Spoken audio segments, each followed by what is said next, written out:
ഇതൊക്കെ സുഖാനല്ലേ? അൽഹംദുലില്ലാ സുഖമാണ്. ചെറുപ്പത്തിൽ കുറേ കുസൃതികളും തമാശയൊക്കെ പറഞ്ഞ് ജീവിച്ചാണ് നമ്മൾ. അതെ, സഹോദരന്മാരെന്നതിൽ കവിഞ്ഞ് സുഹൃത്തുക്കളായിരുന്നു നമ്മുടെ ചെറുപ്രായത്തിലുള്ള ജീവിതം. നാട്ടിലുള്ള പഠനം അവസാനിപ്പിച്ചുകൊണ്ട് ഈജിപ്തിൽ അൽ അസർ യൂണിവേഴ്സിറ്റിയിൽ പഠിക്കാൻ വേണ്ടി പോയ സന്ദർഭത്തിൽ അവിടെ എത്തിയ ഉടനെ തന്നെ എനിക്ക് നിങ്ങൾ നേരിട്ടൊരു കത്തയച്ചു. യാത്രയുള്ള ആ വിവരണവും അതുപോലെ അവിടെയുള്ള സാഹചര്യവും ഒക്കെ വിശദീകരിച്ചുകൊണ്ട് ആദ്യത്തെ കത്ത് വന്ന സന്ദർഭത്തിൽ ഞാൻ വളരെയധികം സന്തോഷിക്കുന്നു. ആ സന്തോഷം ഇന്നും നാം ഓർക്കുന്നു. ഞാനവിടെ പോയി ചേർന്നത് 1958 അന്ന് മൊഹിദ്ദീൻ ആലുവായി പ്രസിദ്ധനായ ഒരു എഴുത്തുകാരനായിരുന്നു. അദ്ദേഹം അസറിൽ നിന്ന് വന്നതിന് ശേഷം കെയറോ ഇവിടെ ഇന്ത്യയിൽ ഓൾ ഇന്ത്യ റേഡിയോയിൽ ന്യൂസ് ഉണ്ടായിരുന്നു.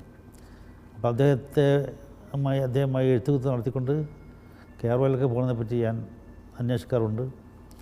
അങ്ങനെ കെയറോവിൽ നിന്ന് ഇസ്ലാമിക് കോൺഗ്രസ് എന്നുള്ള സംഘടന, ഒരു കൾച്ചറൽ ഓർഗനൈസേഷനാണ്, അതിൻ്റെ 2 പ്രതിനിധികൾ കോഴിക്കോട് വരികയുണ്ടായി. അപ്പോൾ അവരുമായി സംസാരിച്ചു.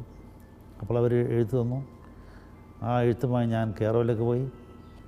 1966 ഞാൻ കെയറോവിൽ നിന്ന് വിദ്യാഭ്യാസം പൂർത്തിയാക്കി ഇന്ത്യയിലേക്ക് മടങ്ങിയത്.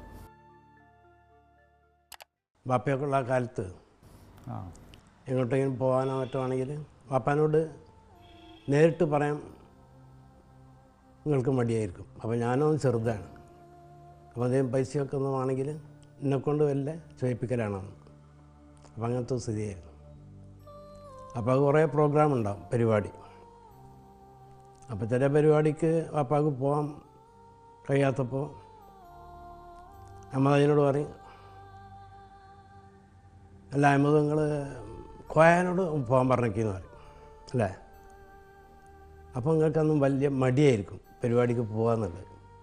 അവസാനം ഇങ്ങനെ മനസ്സോടിയിട്ടാണ് അന്നൊക്കെ പരിപാടിക്ക് പോകാൻ. വാപ്പുള്ള കാലത്ത് പിന്നെ ഞാൻ ചില പരിപാടിക്കെല്ലാം പോകാറുണ്ടായിരുന്നു. അപ്പോൾ 1970 മരിച്ച ശേഷം ഞാൻ സംസ്ഥാന ലീഗിൻ്റെ നേതൃത്വം ഏറ്റെടുക്കാൻ നിർബന്ധിതനായി.